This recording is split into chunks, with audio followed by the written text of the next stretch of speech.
Gloria De Piero, we're going to start off with, and Anna Soubry, welcome to you both. We're going to start off with the EDL story, which is quite a jaw-dropper, is it not? It is extraordinary, and the idea, you know, there are decent people in politics. The idea that anybody would contemplate doing a deal with the English Defence League, I mean, it is astonishing. They have marched through my constituency in Ashfield. They intimidate people, they frighten people, and now we've had a sort of rebuttal on this. However, it's all in quotes.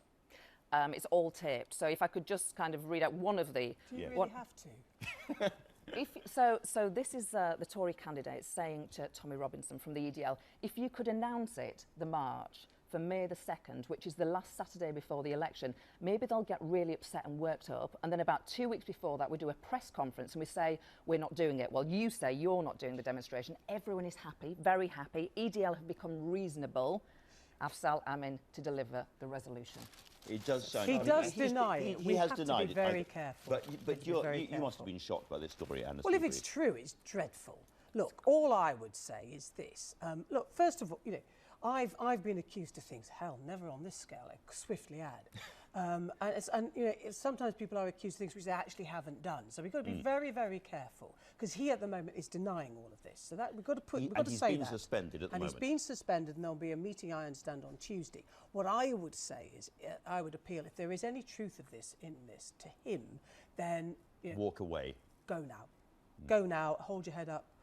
Because obviously, if this is right, this is dreadful. I mean, the EDL is the most appalling organisation. It's like, but it's also trying to create an extraordinary piece of sort of theatre to fool the public, to fool the voters. Well, of course, and it doesn't matter which party you are. Anybody who engages in that sort of shenanigans doesn't do anybody any credit, and they just, you know, turn an electorate who, in many parts, are already rather cynical, and makes them even more cynical.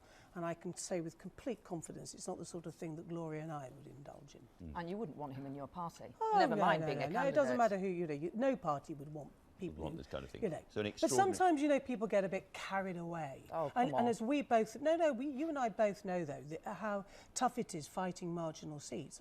But the EDL? But doing a deal with the EDL, of course, we wouldn't even contemplate. No decent person in politics would, and that's the point here. But as I say, if there's any truth of this, he should fess up, as they say, and go now. Well, viewers, well worth a read, I would say, that I would say story. try and avoid it.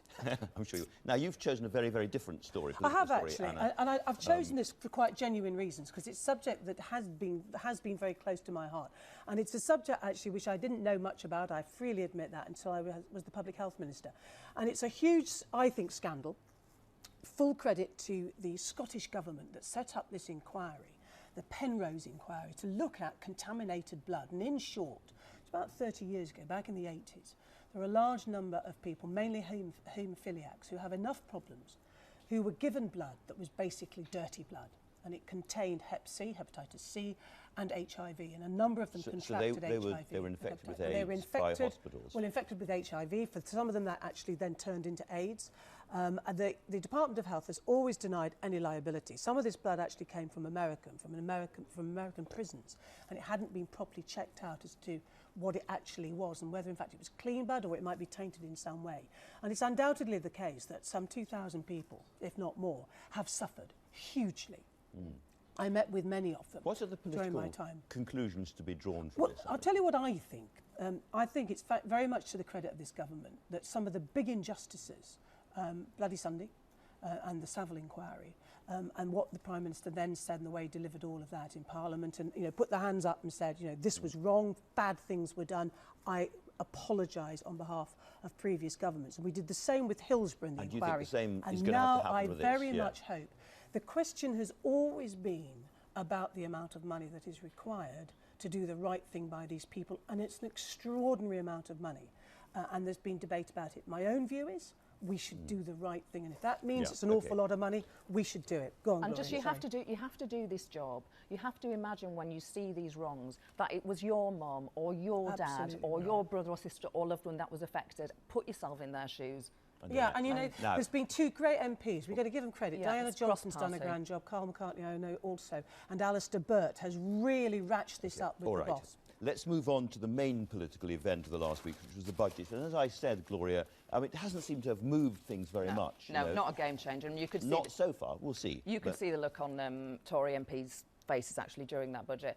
But actually, Yeah, they I were look smiling. looking at looking at some of the commentators today. We've got Andrew Rawnsley in. It's a very good piece in the Observer. by Yes, Rawnsley, in the isn't it? Observer, Yeah. saying, you know, this Chancellor uses budgets as kind of political operations to Every Chancellor uses budgets and for- shoot Labour spots. But I don't want a Chancellor to stand up and think, how can I get one over on my opponents? I want a Chancellor to Really? stand up. I want You're a gonna have a Chancellor problem with Ed I Balls, want a darling, if you Chancellor get elected. to stand up and say, right, OK, people are still hurting. That is the fundamental divide still in politics. And you're saying think that budget anybody- said, May the 9th, the cuts are coming. Savage. Yeah. Well, Savage. you've signed up for £30 billion of cuts, of course, but We've- you can't say where they're coming from. Well, But I'll tell you what, I think that actually it was an extraordinarily good budget. And Osborne is right, proudly to say of the achievements that we have made in the restoration of the economy, and to say it's part of this plan that extends right through to making not my future more secure, but actually about my children and my grandchildren. But we were talking about the NHS, and he conspicuously didn't put the NHS No, into but the you budget, also- which I think Labour Party expected. No. That, as you know, you do that in your spending review. But we have said we will ring fence the budget of the NHS. You know, Labour, we know, would have cut it. We've actually increased it, £12.7 billion more going The into NHS the NHS. will have more money, we'll have more GPs, You're going to put more money in? nurses. Yes, the mansion tax, because we think that when our NHS is going through the crisis of your creation, partly because of your top-down reorganisation, partly because of the story in The Independent, cutting adult social care budget so people cannot even leave hospital. So we're going to get some more funds Okay, in well, it. I think we're actually let's seeing return to our the papers, parties if we coming may. together on that. Let's return to the papers, if we may. Enjoyable though this is, there's Andrew Rawnsley and the other commentators are now challenged by other commentators who write in the papers all the time, including one David Cameron. An who's all over outstanding piece by the Prime Minister, if I may. Well, it is actually, because, I mean, we do accept that it has been tough in the last 5 years. We've made difficult decisions, and it has been tough for many people. But, I mean, I was out, no doubt like you were yesterday. We should say our constituencies, we are neighbours. So our constituencies... Neighbours on the sofa and neighbours... Yeah, and we actually have very similar small majorities. And I thought you were going to say views for a second. I thought you were going to say views for a second. On some things, I think we do, actually. I think if we talked about women and equalities, you would find we Right. agree. But in all seriousness, I think, you know, the boss makes absolutely the right point, that it has been touched. But when I was out yesterday canvassing a part of my constituency, a place called Stapleford, you know, and genuinely saying to people, how is it? And people said, you know what, it's getting better. I felt it's getting better. That's what they I was say. out, as you say, yesterday, Anna, and a woman said to me, actually in Ashfield, you know, everybody's worse off because prices have risen and wages haven't kept up. In Ashfield, in my constituency, wages have gone back in actual terms, not even just in real terms. But a woman said to me, she had been, she'd got a promotion, she started off as a care worker on a minimum wage. Over the last 5 years, she's now on a salary. But she said, because of the rising prices and the fact that wages haven't kept up, she feels like she's still on the minimum wage. And you know what? You know, the number Gloria, of people sorry, can I claiming unemployment interrupt just for benefit a in our second? constituencies has more than halved. All right. You know, people in Okay. work. It's brilliant. Gloria, pay. you did a Why Do They Hate Us So Much tour, didn't you? You went round the country and you tried to find out why professional politicians like yourselves are not more admired and liked and loved by the general public. think we are Tell us a little bit about it and what your most interesting conclusion was. Well, I went around the country. I went to where people are rather than expecting anyone to come to me, from aerobics classes to golf clubs to pubs. And just, you know, we've got a crisis in politics. We've got a real crisis in politics. What they said, they don't know what we do. They think we're in it for ourselves. They don't think we can understand their lives. What gave me hope is that in every one of the groups, when I said, another interesting thing, they said the most important quality to become a politician was qualifications, academic qualifications. Did they? Absolute nonsense, which really, and actually you don't need any qualifications, you just you need don't. to want to stick up for your community, your neighbourhood. Absolutely right. People then said, that sounds great, how do I get into it? Yeah, it's And that's a lesson for political And you know, parties So to if open you themselves reach up. out more, because... Well, yeah, but can I just say, I think that one of the things that makes us a bit different to a lot of people actually is that I know we are now professional politicians because we're both members of Parliament and we have been for the last nearly 5 years. But before that, we did pretty, you know, and we still had normal lives, actually. People don't realise that.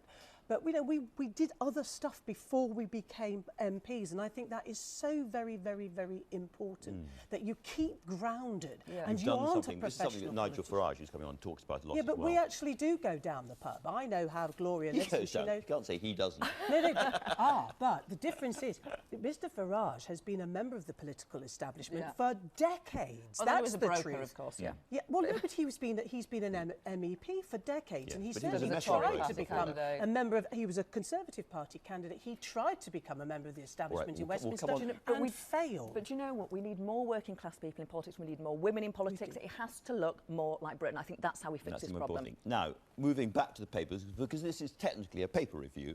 Oh, sorry, yes, sorry. Sorry about that, you've chosen this story here. Tell us about this from the Independent on Sunday. It is, and this refers to Nicky Morgan's, Tory Education Secretary's comments about poor kids facing soft bigotry. Now, I agree with the analysis. So what is soft bigotry?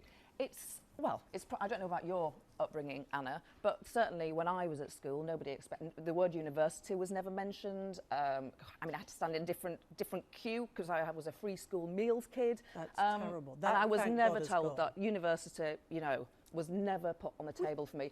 But we have to reduce the gap, and that starts right from the early years. If you're a poor kid who starts schools 16 months behind in reading age than the richest kid, that's why Sure Starts was so important, and it's so wrong that you've shut 700 We've of them. actually opened one in my constituency, but Right. actually I went to a comprehensive. I went to the Heartland Comprehensive in Worksop in Nottinghamshire.